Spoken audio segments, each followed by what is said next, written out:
আসসালামু আলাইকুম ওয়া রাহমাতুল্লাহি ওয়া বারাকাতুহু।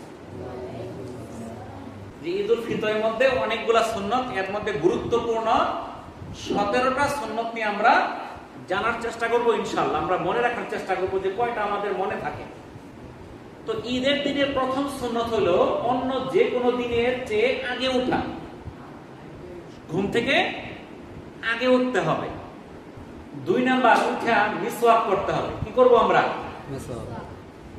3 নাম্বার হচ্ছে গোসল করা। 4 নাম্বার শরীয়ত সম্মত সাজসজ্জা করা।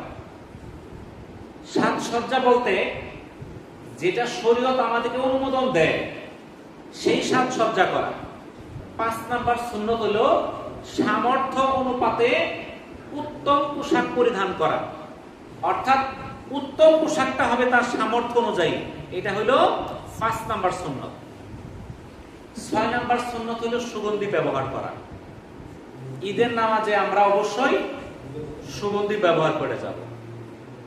7 নাম্বার সুন্নত হলো ঈদুল ফিতরে ঈদগাহে যাওয়ার আগে মিষ্টি জাতীয় কিছু খেয়ে যাওয়া।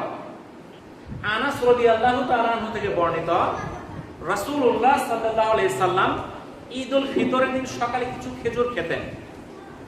অন্য বর্ণনায় বিজুর সংখ্যক খেজুর খেতেন। এটা সহিহ বুখারীর 953 নম্বর হাদিস। 8 নাম্বার সকাল সকাল ঈদগাহে যাওয়া। ঈদের নামাজে আমরা যাব সকাল সকাল। 9 নাম্বার সুন্নাত হলো ঈদগাহ মাঠে যাওয়ার আগেই সাদকাতুল ফিতর আদায় করা। আমরা যেটাকে ফিতরা বলি, এই ফিতরাটা ঈদের নামাজের আগেই আদায় করতে হবে। আপনি আজকেও আদায় করতে পারবেন, কালকেও আদায় করতে পারবেন, কিন্তু ঈদের নামাজের পরে আদায় করা যাবে না। তাহলে ঈদের নামাজের আগেই আমাকে সাদকাতুল ফিতরটা আদায় করতে হবে। এটা হলো 9 নাম্বার সুন্নাত। 10 নাম্বার সুন্নাত ঈদের নামাজ ঈদগাহে আদায় করা। যদি ঈদগাহ না থাকে, প্রাকৃতিক প্রতিকূলতা থাকে, ঝড় বৃষ্টি বিভিন্ন সমস্যা থাকে, মসজিদে আদায় করলেও হবে, কিন্তু সুন্নত হলো ঈদগাহে আদায় করা। 11 নাম্বার সুন্নত হলো যে রাস্তায় আমরা ঈদগাহে যাব, আমরা ফেরার পথে চেষ্টা করব অন্য রাস্তা দিয়ে ফিরে আসা। হাবিব ইবনে আব্দুল্লাহ রাদিয়াল্লাহু তাআলা আনহু থেকে বর্ণিত, তিনি বলেন রাসূলুল্লাহ সাল্লাল্লাহু আলাইহি সাল্লাম ঈদের দিন ঈদগাহে যাওয়া আসার রাস্তা পরিবর্তন করতেন। এটা সহিহ বুখারীর 986 নম্বর হাদিস। 12 নাম্বার সুন্নত হলো ঈদগাহে যাওয়ার সময় পায়ে হেঁটে যাওয়া। ইবনে উমর রাদিয়াল্লাহু তাআলা আনহু থেকে বর্ণিত, রাসূলুল্লাহ সাল্লাল্লাহু আলাইহি সাল্লাম পায়ে হেঁটে ঈদগাহে গমন করতেন এবং পায়ে হেঁটে ঈদগাহ থেকে প্রত্যাগমন করতেন। এটা তিরমিজির 1295 নম্বর হাদিস। 13 নাম্বার সুন্নত হলো ঈদুল ফিতরে ঈদগাহে যাওয়ার সময় আস্তে আস্তে তাকবীর পড়তে থাকা। রাসূলুল্লাহ সাল্লাল্লাহু আলাইহি সাল্লাম ঈদুল ফিতরের দিন তাকবীর পাঠ করতে করতে ঈদগাহের দিকে গমন করতেন এবং নামাজ পড়া অবধি এই তাকবীর অব্যাহত রাখতেন। 14 নাম্বার সুন্নত হলো ঈদগাহে যাওয়ার সময় শিশুদের নিয়ে যাওয়া, ছোট বাচ্চাদের নিয়ে যাওয়া। আব্দুল্লাহ ইবনে ওমর রাদিয়াল্লাহু তাআলা আনহু থেকে বর্ণিত, রাসূলুল্লাহ সাল্লাল্লাহু আলাইহি সাল্লাম 2 ঈদের দিন ঈদগাহে যাওয়ার সময় ফজল ইবনে আব্বাস, আব্দুল্লাহ ইবনে আব্বাস, আলী, জাফর, হাসান, হুসাইন, উসামা ইবনে জাদ ইবনে হারিসা, আয়মান ইবনে উম্মু আয়মান রাদিয়াল্লাহু তাআলা আনহুকে নিয়ে উচ্চ স্বরে তাকবীর ও তাহলিল পাঠ করতে করতে রওনা হতেন।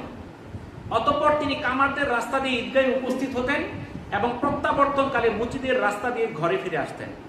এটা সুনানুল কুবরা বাইহাকির 6349 নম্বর হাদিস।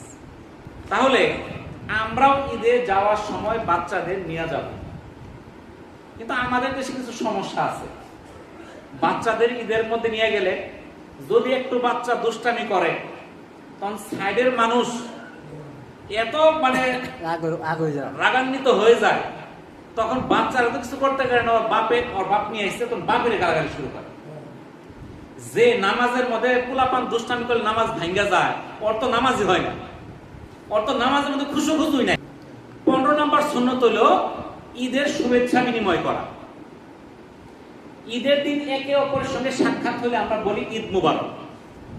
আসলে এই ঈদ মুবারক বলা সুন্নত না, কিন্তু ঈদ মুবারক বললে আপনার পাপ হয়ে যাবে, গুনাহ হয়ে যাবে এমন কিছু না। কিন্তু যদি সুন্নত আদায় করেন আপনার সওয়াব হবে। জুবাইর ইবনে নুফাইল রাদিয়াল্লাহু তাআলা আনহু থেকে বর্ণিত, তিনি বলেন রাসূলুল্লাহ সাল্লাল্লাহু আলাইহি সাল্লামের সাহাবায়ে কেরাম ঈদের দিন পরস্পর সাক্ষাৎ হলে বলতেন তাকাব্বালাল্লাহু মিন্না ওয়া মিনকুম। কি বলতেন? তাকাব্বালাল্লাহু মিন্না ওয়া মিনকুম, আল্লাহ আমার ও আপনার যাবতীয় ভালো কাজ কবুল করুন। 16 নাম্বার ঈদের খুতবা মনোযোগ সহকারে শোনা। 17 নাম্বার সুন্নাত হলো ঈদের নামাজ শেষ করে ঘরে আসা 2 রাকাত নফল আদায় করা। আবু সাঈদ খুদরি রাদিয়াল্লাহু তাআলা আনহু থেকে বর্ণিত, তিনি বলেন রাসূলুল্লাহ সাল্লাল্লাহু আলাইহি সাল্লাম ঈদের নামাজের আগে কোনো নামাজ পড়তেন না, তবে নামাজ পড়ে ঘরে ফিরে 2 রাকাত নফল আদায় করতেন। এটা সুনানি ইবনে মাজাহ 1293 নাম্বার হাদিস। তাহলে ঈদের নামাজের পরে বাড়িতে এসে 2 রাকাত নফল নামাজ পড়া সুন্নাত। এটা না করলে পাপ হবে না, কিন্তু পড়লে আপনি নেকি পাবেন। তাহলে এই যে আমরা 17টা সুন্নতের কথা বললাম, এই 17টা সুন্নত কি মনে থাকবে আমাদের? তো আমরা যে আলোচনা করলাম 17টা সুন্নাত, আল্লাহ তাআলা আমাদের আমল করার তৌফিক দান করুন। আমিন। ওয়া আখিরু দাওয়ানা আলহামদুলিল্লাহি রাব্বিল আলামিন। আসসালামু আলাইকুম ওয়া রাহমাতুল্লাহি ওয়া বারাকাতুহু।